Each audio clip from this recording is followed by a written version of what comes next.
Mothers with children experiencing 20 to 100 times seizures per day who are on multiple anti-epileptic medications may only have medical cannabis as their only respite if only their mother's tears can allay their condition.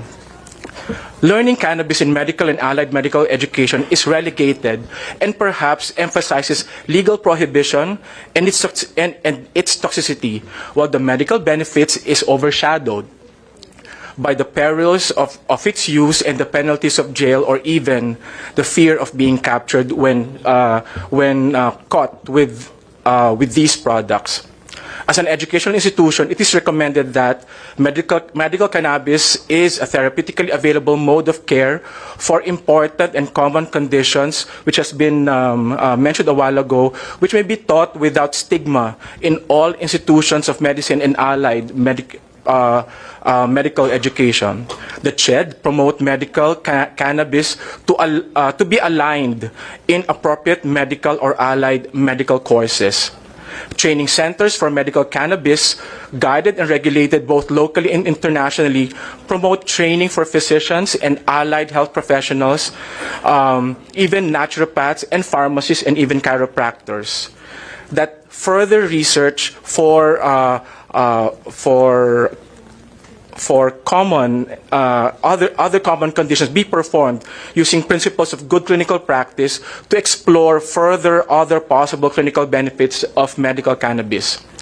We pray that these recommendations, as stipulated in this hallowed organization of Congress, to either amend current laws and promulgations, but also to enact progressive legislation for the benefit of patients in which those in training recognize and utilize medical cannabis as an effective, safe, alternative treatment or the only treatment for these patients. So thank you very much for the invitation coming from the Committee on Dangerous Drugs and the Committee on Health. Good morning. At this point, we'd like to acknowledge the presence of Vice Chair of the Committee on Health, Honorable Walfredo Arman Dimagila, of the Lone District of Binyan City. Thank you, Co-Chair. Any other resource person has been invited and has not yet been called? Wala na? Anyway, I would just received a letter from Representative Eric Yap and Representative Ed Vic Yap, authors of House Bills numbers 193 and 2861. Both have written letters stating that they wish to adopt House Bill number 3864 of our Representative Gloria Macapagal Arroyo.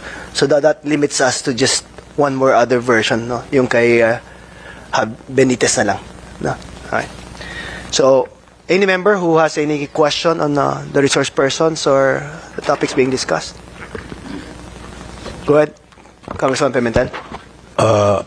Good morning, Mr. Chair. Good morning, everybody. I would like only to move, since there are so many bills, similar bills, with regard to this, to consolidate it into one para madali natin maipasa. And then, once it is consolidated, we give copies to the persons to see if there are still any correction or amendments. Kasi kung kanya-kanya tayong bill, naku, mahirapan tayong ipasa niyan. So, i-consolidate na lang natin and naruan na to make all representatives here as co-authors present. I move, Mr. Chair. There's a motion to make all members present as co-authors of the said bills. Any second? Mr. Chair, Okay, wait. before we Congressman act Pera? on the motion made by our colleague, I just want to be clarified because late tayo. No? Hindi ko rin alam kung anong napag-usapan kanina. But I just want to ask, even the PDEA, the DOH, are we ready for this proposal? Because I believe that during my time, last Congress, 15 years ago, it was already a proposed bill. And when in fact, during the time I was also vice chair. in this committee. So, are we ready for now to do this, to have this bill? The question is directed to DOH and DOH PDEA. and PDEA.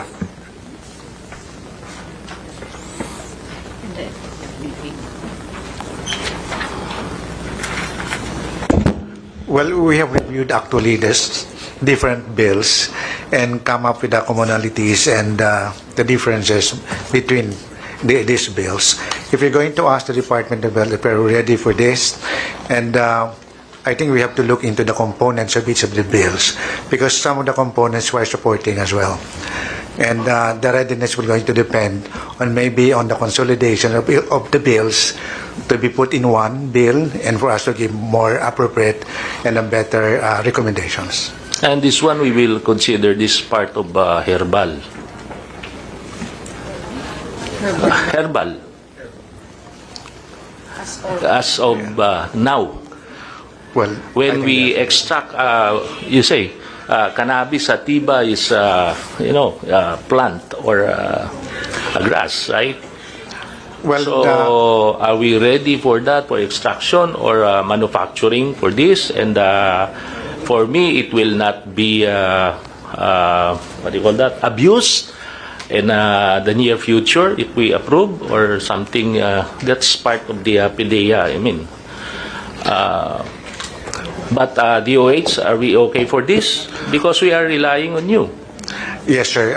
There are different versions of the bills, and I just would like to quote the articulation of our Secretary of Health before, that we are for its medical use, but when it comes to the cultivations, we have some reservation. Okay, but as long as we will regulate this one, because, this is business in case, and it might be abused by the drug lords. Remember this one, even in the United States, how many states are they have this legalized? But DOH, are we, for now, requesting this oil in treatment for seizure, children? Do you have this also clearance in case to purchase in other countries? Well, I think that is part of the content of the bill in the future, and the reason why there's a need to create a medical cannabis office, and then which function is on regulation. And when it comes to regulation, sir, the major part of which will be coming from the Food and Drug, Kasi from the kung, FDA. and then, if we allow this one, sir, Mr. Chair, if we allow this, who will the one to manufacture or to have this plantation or to have this nursery? Kasi kung okay ito, doon sa Negros, we are planting sugar,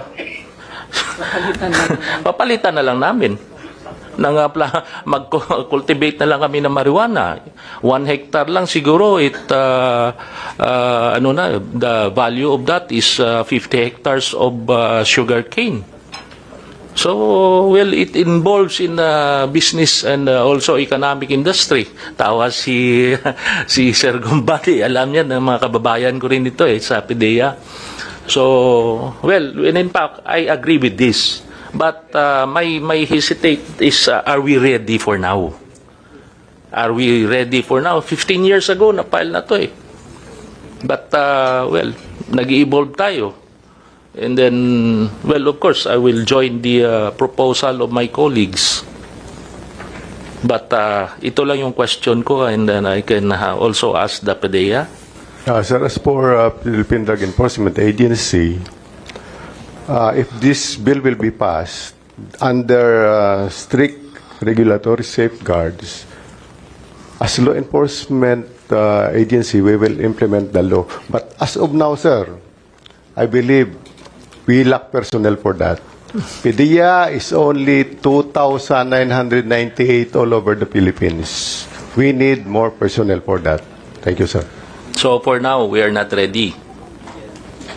As of now, sir, we have proposal to increase our strength. Yeah. But for this time, sir, we are not yet ready. Okay. But thank you. May I interject? Mike, yes. Honorable Mr. Chair. Ferrer, just to clarify, these bills which we will be consolidating is about marijuana in its pharmaceutical form, not the herbal, hindi yung, Yeah. yung ano. Thank So it's you, only Mr. for Chair. pharmaceutical form, and it will be treated as a regulated drug and be under the Department of Health Regulatory and Office or agency and FDA. Thank you, Mr. Chair. But we will also include the proposal of the PDEA because there are lack of manpower. Considering that we have this 110 million in population in our country, it's only 2,000 of the organic of the PDEA. So it might be come up with the ratio of 1:1 million. So what's the ratio for that? We propose, sir, 1:2,500 per population, and that would be about 48,000 personnel. So it might be for the first, i-double lang natin yung 2,000 mo, yung proposal para hindi mahirapan because hanap naman tayo ng budget dyan. Mga 5,000 siguro, General, okay lang yan. Yes, sir, if it is 1:5,000 to the PDA agent to population ratio, it is about 23,000 personnel. I see. Yun pa yung isa. Thank you, Mr. Chair. And would like also to grab this opportunity to have good morning, ma'am, former President, my beloved President, Ma'am Gloria. Thank you, Congressman Ferrer. Sir? Yeah, Mr. Chair, good morning. Morning, ma'am.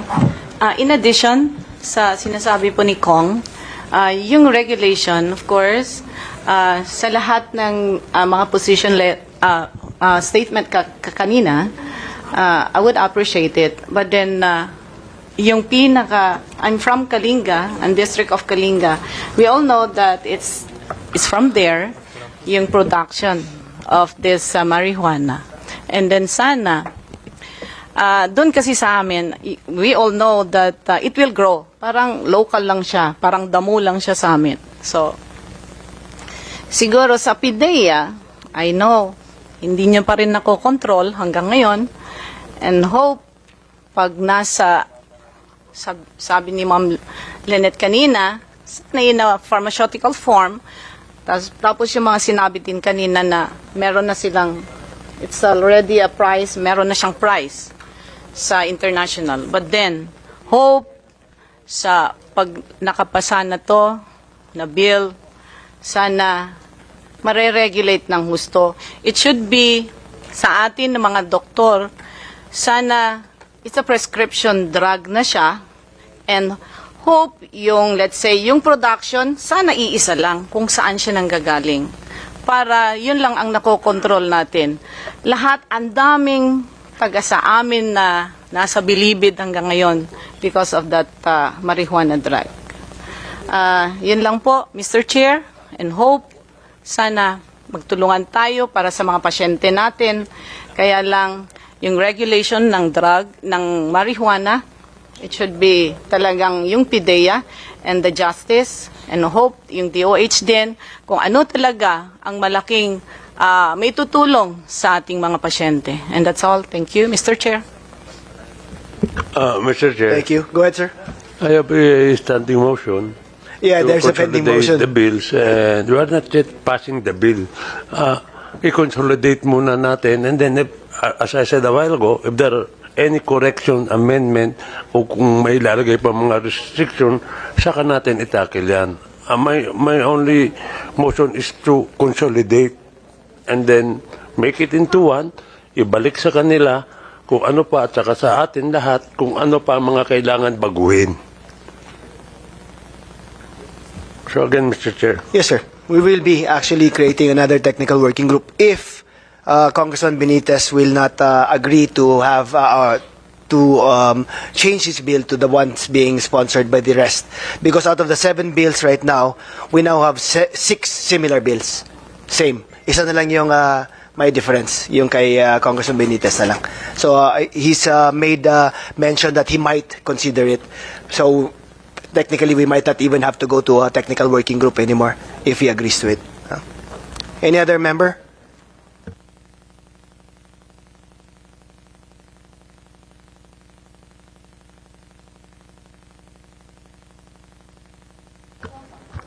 There is a motion to consolidate all bills. Is there a second? Second. Any objection? There's a motion to consolidate all the bills, and since duly seconded, there being no objection, then the motion is approved.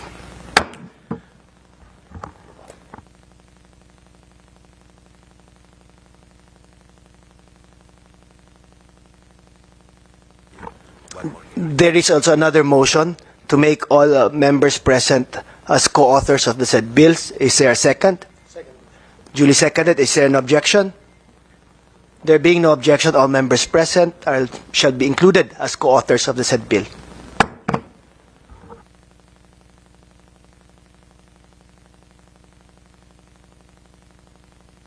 So we will be scheduling another hearing after we consolidate all and then present it again to the said members and of course our distinguished guests. Any other matter that any member would like to bring up about this committee? I move to adjourn. That's a favorite motion. Seconded. On the part of the Committee on Dangerous Drugs, this meeting is adjourned. There's a duly seconded motion to adjourn. Hearing no objection, the same is approved.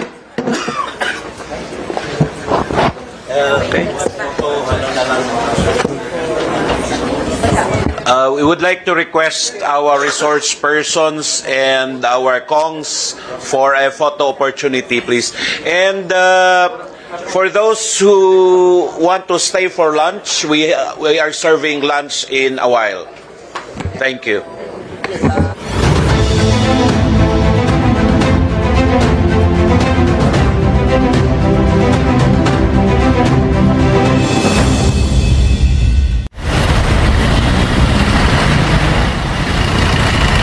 Saan mapapanood ang Congress TV.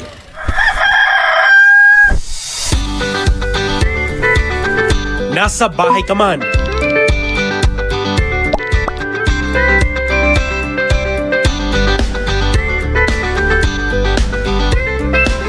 stay updated sa mga pagdinig at sesyon ng Kamara.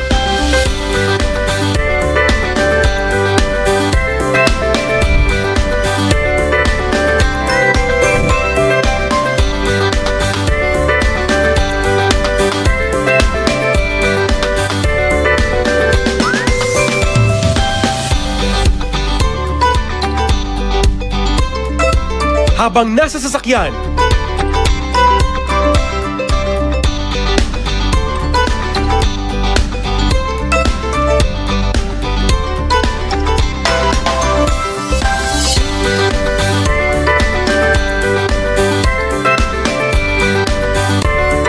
ihahatid ang exclusive contents, special reports at coverage. Sa opisina at sa pampublikong lugar.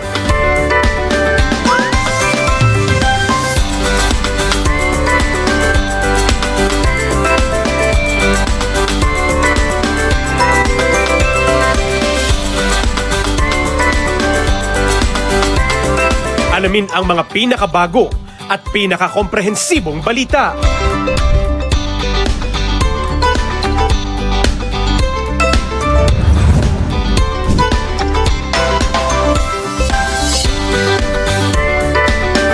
Sabay-sabay tumutok kasama ang buong pamilya mula alas 9 ng umaga hanggang alas 9 ng gabi, araw-araw.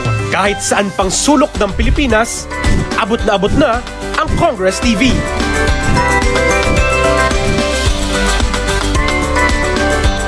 Mapapanood sa free-to-air digital channel, cable TV, maging sa online at social media platforms. Congress TV Digital. Maghahatid ng tunay na kaganapan sa loob ng Kongreso sa ilalim ng bagong Pilipinas. Ito ang inyong Congress TV.